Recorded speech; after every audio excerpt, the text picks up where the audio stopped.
প্রথম প্রশ্ন হলো মা কুনতা তাকুলু ফি হাদার রাজুলি মুহাম্মাদিন সাল্লাল্লাহু আলাইহি ওয়াসাল্লাম, বল আমার বন্ধুর রঙে তুই কতটুকু রঙিন ছিলি আগে এটা বল। বুখারী শরীফে আছে 1264 নম্বর হাদিস, কিতাবুল জানায়েজে আছে। কবরের প্রথম প্রশ্ন হলো মা কুনতা তাকুলু ফি হাদার রাজুলি মুহাম্মাদিন সাল্লাল্লাহু আলাইহি ওয়াসাল্লাম, বল আমার বন্ধুর রঙে তুই কতটুকু রঙিন ছিলি আগে এটা বল।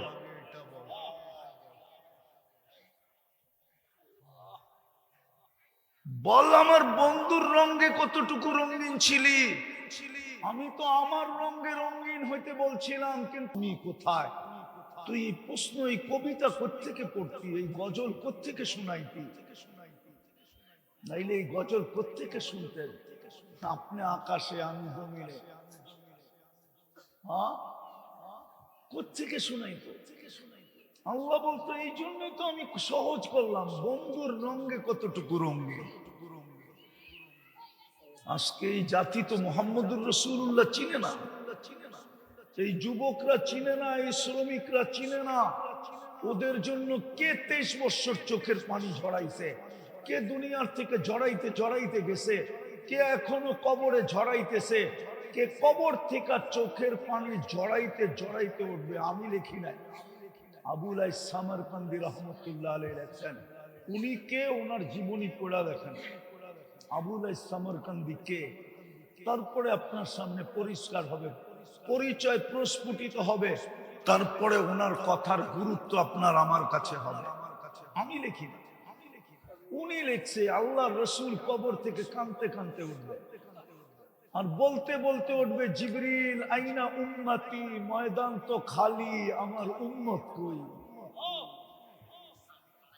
কেউ তো নাই ময়দানে, আমার উম্মত কই?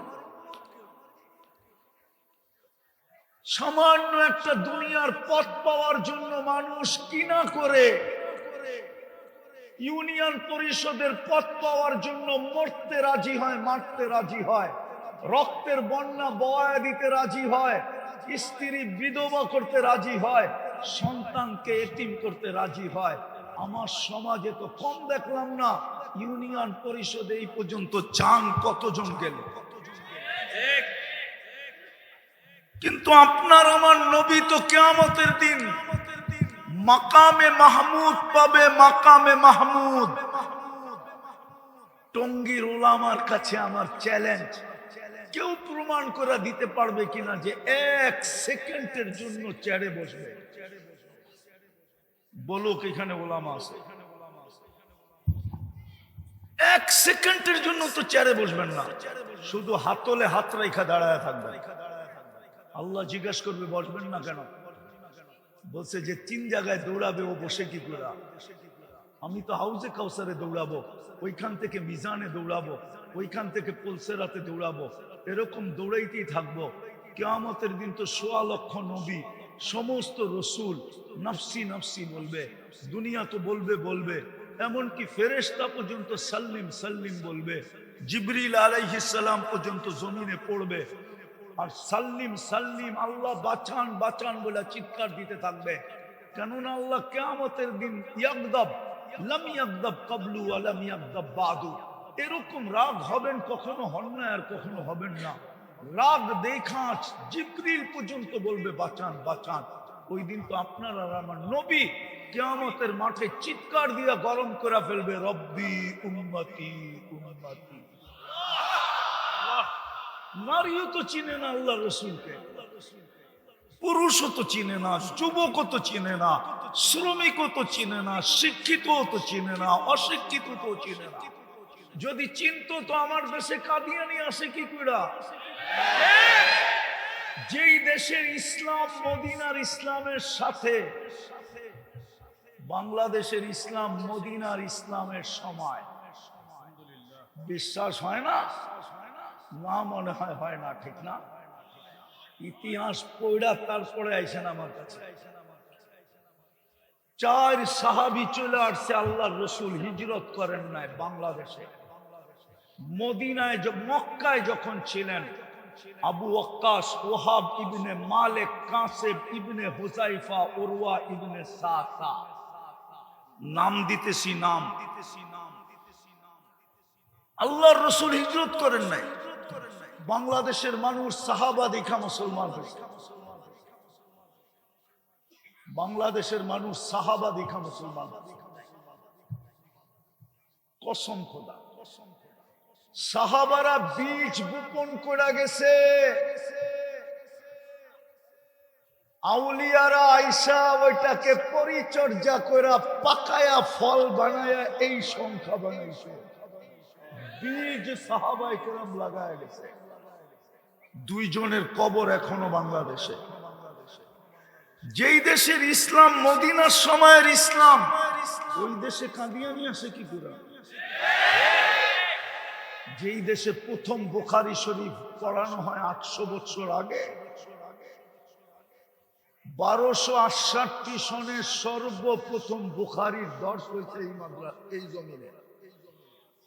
নাম বলতেছি, কে পড়াইছে? আবু তায়ামা রহমতুল্লাহ আলাইহি।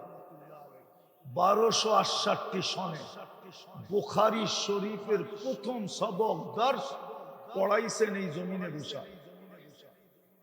সোনার গায়ে, সোনার গায়ে। আমি তো বলি সোনার গার মাটি খুদলে মনে হয় সোনা পাওয়া যাবে। কেন জানি আমার মন বলে 1268 সন ওই দেশে কাদিয়ানি পা রাখে কি করে? বুঝা গেল ঘর আছে, দরজা নাই। ঘর বানাইছে, চতুর্দিকে বেড়া দেয় নাই, ছাগল ঢুকবে, গরু ঢুকবে, দরজা না থাকলে চোর ঢুকবে। এই জন্যই তো উম্মত মুহাম্মদুর রাসূলুল্লাহ চিনে না, এই যুবকরা চিনে না। ওর জন্য কে 23 বছর চোখের পানি জড়াইছে, কে এখনো জড়াইতেছে, মা বোনরাও চিনে না। আমি শেষ জায়গায় চলে আসছি। এই জন্যই আল্লাহ বলছেন মুহাম্মদুর রাসূলুল্লাহ সাল্লাল্লাহু আলাইহি ওয়াসাল্লাম, ওনার রঙে রঙিন হইলি জীবনটা ঘোরা যাবে। জান্নাত দিয়া কিনা নিবেন, সব রাখা আছে যুবক, সব রাখা আছে। এই দুনিয়ার ছোট বাড়ি না, টঙ্গিতে বাড়িওয়ালা পাওয়া যাবে আধা কাঠা। কত? 20 কাঠার বাড়িওয়ালা টঙ্গিতে খুব কম পাওয়া যাবে, 2-1 হাতের করে গণা পাওয়া যাবে কিনা আমি জানি না। জান্নাতের সবচেয়ে ছোট বাড়ি এই দুনিয়ার 10 গুণ সমান।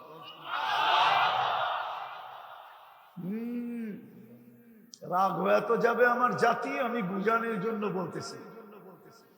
একটা থানার কর্তৃত্ব পাওয়ার জন্য মানুষ কিনা করে একটা সিটের কর্তৃত্ব পাওয়ার জন্য, ঠিক না? সত্য তো? আপনার জান্নাতে 70,000 মন্ত্রী পরিষদ হবে, ফেরেশতা। সারা দুনিয়ার অ্যাসেম্বলি, ন্যাশনাল অ্যাসেম্বলি, প্রাদেশিক অ্যাসেম্বলি মিলা 70,000 মেম্বার নাই। চ্যালেঞ্জ।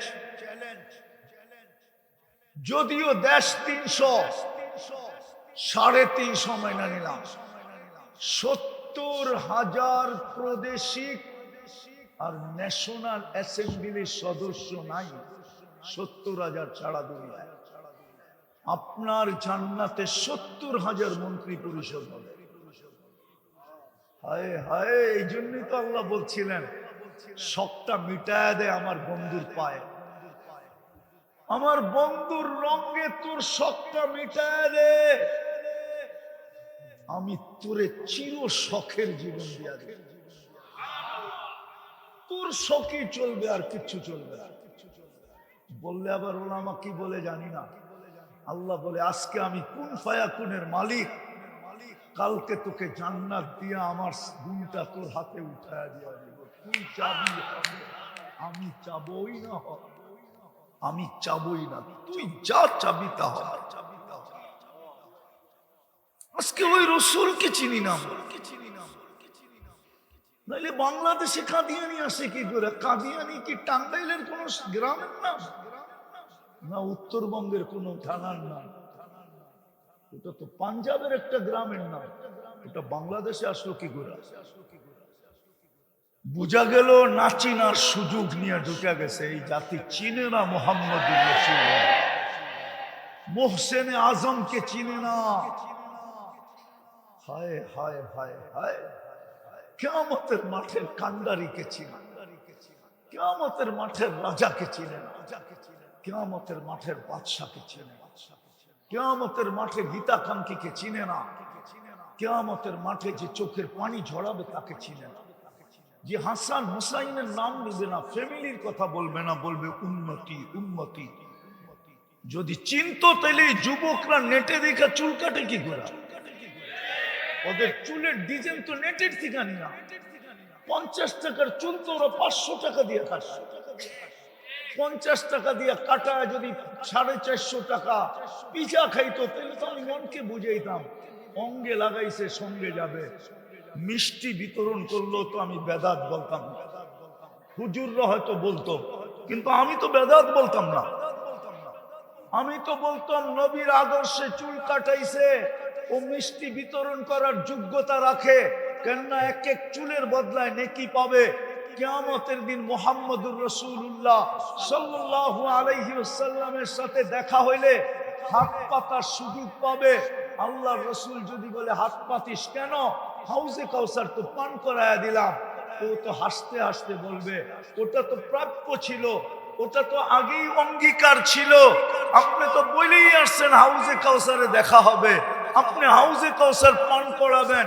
আমি যে সারা জীবন আপনার আদর্শে চুল কাটলাম, ওটার জন্য কি দিবেন? মা বোনরা তো ফাতেমা রাদিয়াল্লাহু তাআলা আনহার কাছে যা বলতে পারতো, 12টা মাস শীতের মাস আর কয়টা ছিল? 8টাই তো গরম ছিল, শীতের মাস নাইলে 4টাই ছিল, মাইনা নিলাম। 8 মাস তো বোরকা পড়া ছিলাম আপনার বাবার আদর্শ মানতে যায়া। আপনি জান না আমরা ডাইরেক্ট যাইতে পারি না, আপনি একটু যে আপনার বাবাকে বলেন না আমরা যে 8 মাস বোরকার ভিতরে ছিলাম আমাদেরকে কি দিবে?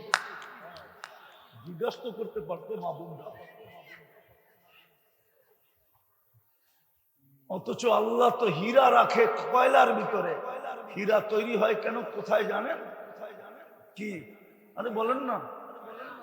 কয়লার ভিতরে, কয়লার ভিতরে হীরা দুনিয়ার সবচেয়ে চকচকে সবচেয়ে দামি, ওটাকে লুকাইছিলেন আল্লাহ কয়লার ভিতরে। আর মা বোনরা হীরার চেয়েও কোটি গুণ দামি ছিল, হীরার চেয়েও চকচকে ছিল। এই জন্য মা বোনদেরকে আল্লাহ লুকাইছিলেন কালা বোরকার ভিতরে। কিন্তু সে তো বোরকা ছেড়ে দিছে এই সামান্য দুনিয়ার জন্য। মাঝে মাঝে দেখলে তো কান্না আসে, কান্না, কসম খোদার কান্না আসে। সকালবেলা যখন দেখি, এই দেশেই তো বাস করি, সকালবেলা যখন স্রোত দেখি, স্রোত যে হয় খিদা কি করতো, নাইলে মৃত্যুই হইতো। আল্লাহর রাসূল তো বলছিল ইন্না শিদ্দাতাল হিসাব লা ইউসিবুল জায় ইয়াউমাল কিয়ামা। যারা ক্ষুধা দুনিয়াতে সহ্য করছে, কিয়ামতের কঠোরতা ওদের কাছে আসবে না। আমি হাদিসকে শর্ট করে বললাম, শর্ট, এটা বড় লম্বা। আবু হুরায়রা জিজ্ঞাসা করছিলেন ইয়া রাসূলুল্লাহ বৈশা নামাজ পড়েন কেন? বলছে খিদা খিদা খিদা, খিদার কারণে দাঁড়াইতে পারতেছি না। বলছে দুজাহানের বাদশাহ আপনি আর আপনার খিদা। চোখে পানি চলে আসছে, কাঁদতে শুরু করছেন যে ইয়া রাসূলুল্লাহ শোয়া যায় না, আপনি খিদার কারণে উঠতে পারতেছেন না। সান্ত্বনা দিয়ে বলছে লা তাবকিয়া আলা আবা হুরায়রা ফাইন্না শিদ্দাতাল হিসাব লা ইউসিবুল জায় ইয়াউমাল কিয়ামা। কাঁদিস না, কিয়ামতের কঠোরতা আমাদের কাছ পর্যন্ত আসবে। সকালবেলা স্রোত দেখলে তো ভাবি খিদা কমসে কম মৃত্যুই নিয়ে আসতো, কিন্তু কিয়ামতের কঠোরতা তো আসতো না। দুনিয়ায় পাইলেই কি পাইছে, পাইলেই কি পাইছে, যেই বেতন পায় ওটা দিয়া স্বামী স্ত্রী মিলেই তো সংসার চলে না। ব্র্যান্ডের কাপড় পরবে তো পরবে কোত্থেকা, ব্র্যান্ডের সাজুগুজু করবে তো করবে কোত্থেকা, শুধু এটার জন্যই হারায়া দিল আখিরাত। আমি বিরোধিতা করতেছি না, আমার সমাজের একদল লোক বলবে বিরোধিতা করতেছে হুজুর, না বিরোধিতা করতেছি না, আমার ভিতরের ভাব বলতেছি, মনে চায় কাজী জাল্লা উম্মতে মুহাম্মদী এই অবস্থা হয়ে গেল। আবার মাঝে মাঝে আল্লাহর উপরে অভিমান হয় যে আমাদের পরে তো উম্মত নাই, আমাদের নবীজির পরে নবী নাই, আপনি ভান্ডার রেখা কি করবেন, এদেরকে কেন রাস্তায় রাস্তায় হাঁটাইতেছেন, দিয়া দেন না ঘরের মাটি ফাইড়া কিছু বয়া দেন খা। হুজুর আবার রাগ হয়ে যায় কিনা, আল্লাহকে মাঝে মাঝে বলি যে আমাদের পরে তো উম্মত নাই, আমাদের নবীজির পরে তো নবী নাই, আপনার ভান্ডার তো এত বড়, আপনি নিজেই বলছেন। আমি একটার তর্জমা করব, পুরাটা করব না, আরবিটা শুনায়া দেই। লাউ জামাউ লাকুম আখিরাকুম জিন্নাকুম ওয়া ইনসাকুম ওয়া হাইয়াকুম ওয়া মাইয়িতাকুম ওয়া যাকারাকুম ওয়া উনসাকুম ওয়া ইয়াবিসাকুম ওয়া রুতাবাকুম ফি সাঈদিন ওয়াহিদিন ফাসআলু কুল্লা ওয়াহিদিন মাসআলা ফাআতু কুল্লা ওয়াহিদাতিন মাসআলা মা নাকাসা মিন খাযাইনি শাই কামা ইয়ানকুসুল বাহরু ইদা উদখিলাল মিকিয়ালু ফি। আল্লাহ বলে সমুদ্রের ভিতরে সুই ডুবায়া দিয়া বাহির করলে গায়ে লেগা যতটুকু পানি সমুদ্রে কমবে, সমগ্র সৃষ্টি যদি আমার কাছে চাইতে থাকে আর সবার আশা আমি পূরণ করতে থাকি, আমার ভান্ডারে এতটুকু কমবে না। এই জন্যই মাঝে মাঝে আল্লাহকে বলতে মন চায়, আল্লাহ বন্ধুর উম্মতকে রাস্তায় রাস্তায় ঘুরান কেন, ওদেরকে রাস্তা দিয়ে হাঁটান কেন? বন্ধু থাকলে তো মনে হয় চিৎকার দিয়েই দিত, বন্ধু থাকলে মনে হয় হাত উঠাই দিত যে আমার উম্মত নারী। আসেন, সুযোগ এখনো হাতছাড়া হয় নাই, এই উম্মতের জন্যই আল্লাহ অপেক্ষা করেন। তাও বন্ধুর চোখের পানির কারণে জিবরিল জিজ্ঞাসা করছেন, আল্লাহ জানে আপনি কাঁদেন কেন, কিন্তু দুনিয়াকে জানানোর দরকার, আপনার উম্মতকে জানানোর দরকার, কাঁদেন কেন? বলছে জিবরিল তুমি কোরআন শোনাও, আমি শুনি, আমি শোনাই তুমি শোনো। কোরআনে তো দেখি সমস্ত উম্মতকে আল্লাহ সমূলে ধ্বংস করে দিছে, আমার উম্মতকে কি সমূলে ধ্বংস করবে? এই জন্য চোখ দিয়ে পানি চলে আসছে। আল্লাহ বলছে না, আপনার উম্মতকে আমি সমূলে ধ্বংস করব না, এই জন্য বেঁচে আছে। আবার বলছে এক জায়গায়, আমার উম্মতের জন্য কতক্ষণ অপেক্ষা করবেন? তো বলছে হাত্তা ইউগারগির, কণ্ঠনালীতে রু আসার পূর্ব মুহূর্ত পর্যন্ত অপেক্ষা করবে। এই জন্যই তো কোনো আল্লাহওয়ালা কবরস্থানে যে কাঁদতে ছিল, যুবক ছুটে যায় জিজ্ঞাসা করছে, বাবা তোর কোন আপনজন কবর এখানে? বলছে আমার কোনো আপনজন এই কবরস্থানে নাই। বলছে তাহলে কাঁদিস কেন? বলছে যুবক সচক্ষে দেখতেছি এই মানুষগুলো যখন জমিনের উপরে ছিল 24 ঘন্টা আল্লাহ মাফ করার জন্য ডাকতো, কিন্তু মনে হয় না একজনও হাত উঠায় মাপ চাইত। এখন তো চোখে দেখতেছি সবাই কবরের ভিতরে 24 ঘন্টা মাপ চাইতেছে, কিন্তু আল্লাহ একবারও তাকায় দেখে না, গুরুক্ষেপ করে। বলেন এই মজমার কে আছে? অথচ আল্লাহ তো বলতেছে ইয়াবসুতু নাহারান হাত্তা ইয়াতুবা মাসি আল-লাইল। আল্লাহ তো বলতেছে রাত্রে কি করছিস সেটা আমার বিষয় না, কি করছিস তুই রাত্রে, কি গুনাহ করছিস এটা আমার বিষয় না। দিনের বেলা ডাকতেছি তওবা কোরআনে, হতে পারে সূর্য ডুবা তুই নাও দেখতে পারিস। আবার বলতেছে রাত্রে ডাকতেছে ইয়াবসুতু ইয়াদাহু লাইলান হাত্তা হাত্তা ইয়াতুবা মাসিআন নাহার। ও দিনের নাফরমান, তোকে রাত্রে ডাকতেছি, আয় মাপ চা। দিনে কি করলি এটা বিষয় না, সূর্যের আলোতে গুনাহ করা এটা লজ্জার বিষয়, সবচেয়ে বড় লজ্জার বিষয়। আল্লাহ বলে আমার কাছে লজ্জার বিষয় না। দিনে কি করছি কোনো অসুবিধা নাই, রাত্রে হাত উঠা মারতে লাগবে।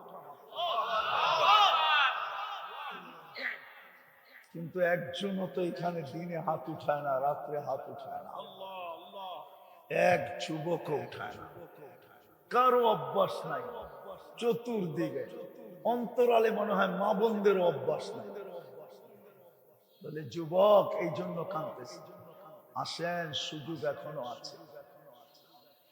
এই উম্মতের জন্য অপেক্ষা কণ্ঠনালীতে রু আসার পূর্ব মুহূর্ত পর্যন্ত থাকবে, হাত্তা ইউগারগির পর্যন্ত থাকবে। কি ফিরতে চাই না চাই না? কে কে চাই দেখি? পাক্কা? তাহলে আল্লাহ মাফ করার জন্য ডাকতেছে। এখন বলা দেন আল্লাহ অতীত থেকে মাফ চাই, আপনি আমাদের গুনাহ মাফ করা দেন। নামান আর দুটা কাজ করতে পারবেন? অঙ্গীকার বিলকুল। আরে বলবো পারবেন দুটা কাজ করতে? একটা হলো যখন ঘুমাইতে যাব তখন মাপ চায় ঘুমাবো। পারবেন? হ্যাঁ না ভুলে যাবেন, শয়তান ভুলাইয়া দিবে, নামান শয়তান ভুলাইয়া দিবে। কইরা দেখেন, রং আপনি দেখবেন, রং আপনি সচক্ষে দেখতে পারবেন। কন্টিনিউ ডেলি যখনই ঘুমাইতে যাবেন মাপ চায় ঘুমাবেন। শত প্রমাণ আমাদের কাছে আছে। যারাই করতে শুরু করছে ওরাই রং দেখতে শুরু করছে, আমাদেরকে মাঝে মাঝে খবর দেয়। আর দ্বিতীয়, আজকের থেকে নামাজ কখনো ছাড়ব ওয়াদা, উঠাউঠি করবো না, এখনই পাগড়ি দিব।